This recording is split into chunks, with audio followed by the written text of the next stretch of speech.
After the successful completion of 10 successive manned Gemini flights, the time had arrived for the Apollo project. The project to land men on the moon for scientific exploration and return them safely to Earth.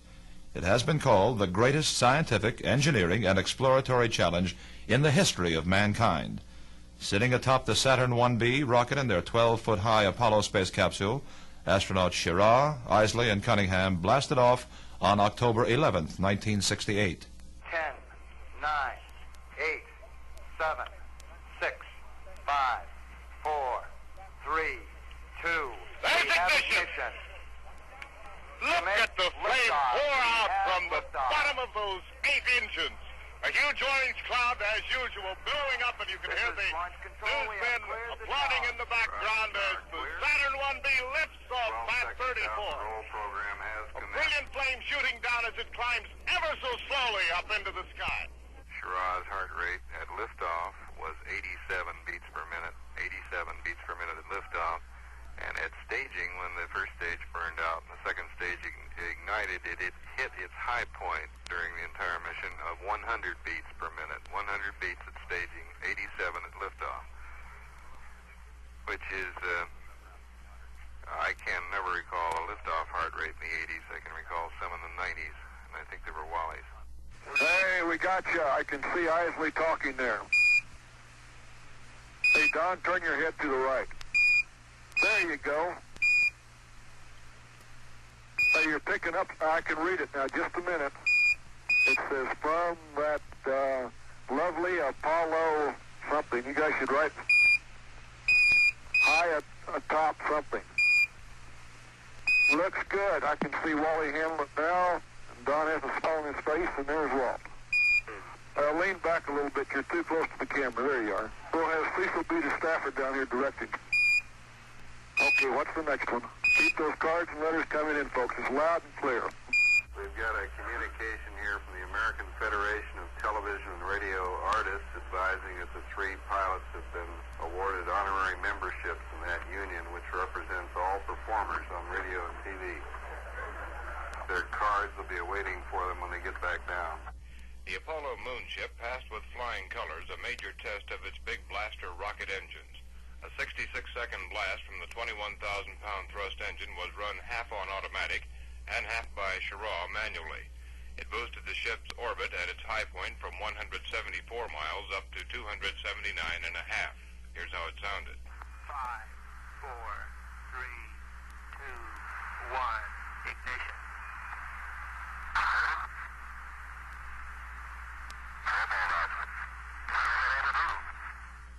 This is the rocket that must bring the Apollo spacecraft back from the moon on an actual lunar mission.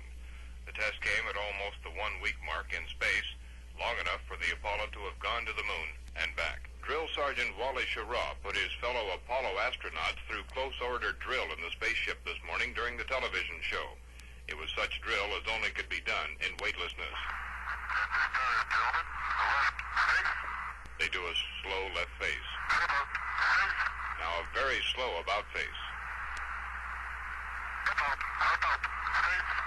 The 2 astronauts spun like a top completely around 3 times in their weightlessness.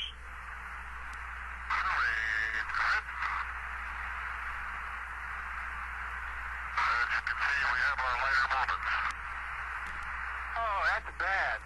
Apollo 7 has passed another milestone in its flight. It has now become the 2nd longest space flight, outdone only by Gemini 7. Apollo 7 Mark. You're now flying longer than Gemini 8. Let's copy that. I made a mistake. That's Gemini 5. I said Gemini 8 there. No contest. This gives the U.S. nearly 2,600 hours of manned spaceflight, exceeding all Russian manned space flights. After this morning's TV show, the Apollo astronauts commented on their own performance in what was probably their funniest live show yet. But as the capsule commentator at ground control found out, self-criticism is one thing, outside reviews another. The next three have to get the better material or better writers. It also suggested better actors. Our actors' equity demands more sleep next time. Right. We would have thought of a better plot, but we didn't get enough sleep last night. Okay, I get the point. But ground control later had some information that cheered the astronauts. You might want to know how well the TV was received this morning. On all 3 networks, you replaced all the kiddie cartoons. To close the show, Wally held up another hand-lettered sign, read by ground control. As the sun sinks slowly in the west. Apollo 7, cutting out now. Very good one, Wally. Time for a commercial. And that was the end of the highly successful Apollo TV series. The helmets we don't have on, we're going to try the helmets. It's our general feeling now that we probably will not be wearing those helmets. We're going to make one more stab when we get the couch down to the launch position and see what we can do about clearing our ears. And until everybody stop wringing their hands, we're happy. We've practiced this quite a few times. Everything's working beautifully, Jack. Right, you're looking good. You're coming right down the line. Just slap in the face when we separate. Right. Find a pink cloud. And now from the Essex, they advise the crew's reporting the wheels are down and locked. Would be a Navy, typical schirra Navy approach to landing. The wheels are down and locked, or apparently preparing to hit that water. Apollo Control Houston here. The Essex reports they are reading the helicopter and the spacecraft quite clearly now. There's some joshing going on about schirra getting his first submarine service, a reference to the inverted spacecraft. I don't think in his long naval career he had any submarine service. There's touchdown. The Apollo 7 astronauts are now officially on the deck of the recovery ship, the Essex. And here goes the ladder up to the door. There's the red carpet. There it is. There's the door open. They're fingering their beards and grinning. Mighty happy fellows. Apollo 7 goes in my book as a perfect mission. In my experience, this is the first space operation that's accomplished more than 100% of its pre-planned objectives.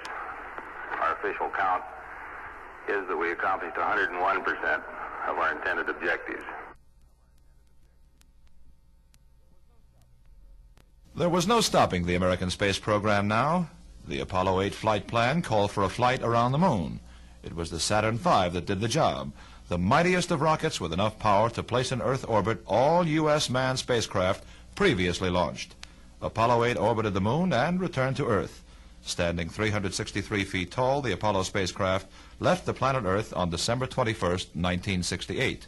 9. We have ignition sequence start. The engines are on. 4, 3, 2, 1, 0. We have commit. We have liftoff.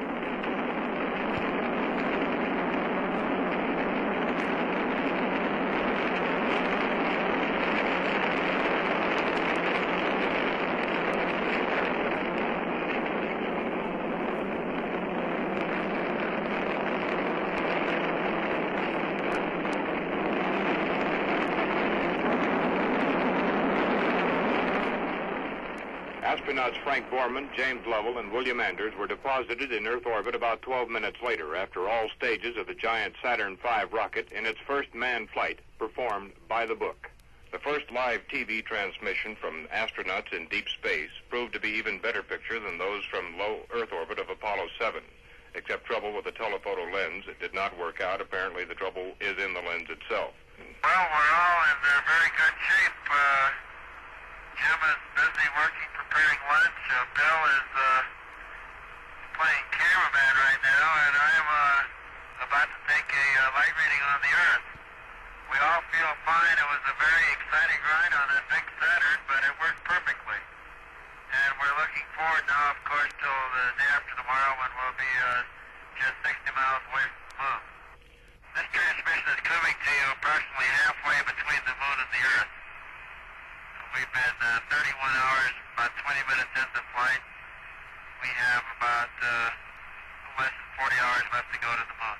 Live TV pictures of Earth for more than 202,000 miles out in deep space were telecast by the Apollo 8 crew. What you're seeing, Mike, is the Western Hemisphere. Looking at the top is the North Pole. In the center, just lower to the center, is South America. all the way down to Cape Horn. I can see Baja California and the southwestern part of the United States. The waters are all a sort of a royal blue. Clouds, of course, are bright white. The reflection off the Earth appears much greater than the moon. The land areas are generally a brownish, sort of dark brownish to light brown in texture. Astronaut Frank Borman was happy that today's telecast from Apollo 8 did not preempt a football game, apparently because of his avid interest in the sport. In this exchange between Borman and ground control in Houston, Borman compared his telecast to the recent television showing of Heidi, which preempted a part of a lively football game, spurring thousands of telephone calls to the TV network. It was better than yesterday's because it didn't preempt the football game. Don't tell her he got off a football game. Did he learn from Heidi? He and Heidi are running neck and neck in the telephone call department. Ground control said that in the Mission Control Center they were busy watching the instant replay. It was tense at Mission Control, and the three American trailblazers in the Apollo spacecraft were probably a bit tense themselves. The capsule communicator, Jerry Carr, radioed up to the crew just before they went on the back side of the moon, the custard's in the oven. Safe journey, guys. James Lovell's cheery voice came back with a thanks a lot, troops, see you on the other side. The world waited, and then came word from Mission Control. Contact had been reestablished with the Apollo 8 crew. The Service Propulsion System rocket fired successfully, and the Apollo spacecraft was in orbit around the moon. Okay, Houston. The moon is essentially gray. No color. Looks like plaster of Paris. Or sort of a grayish beach sand. We can see quite a bit of detail. The Sea of Fertility doesn't stand out as well here as it does back on Earth. There's not as much contrast between that and the surrounding craters.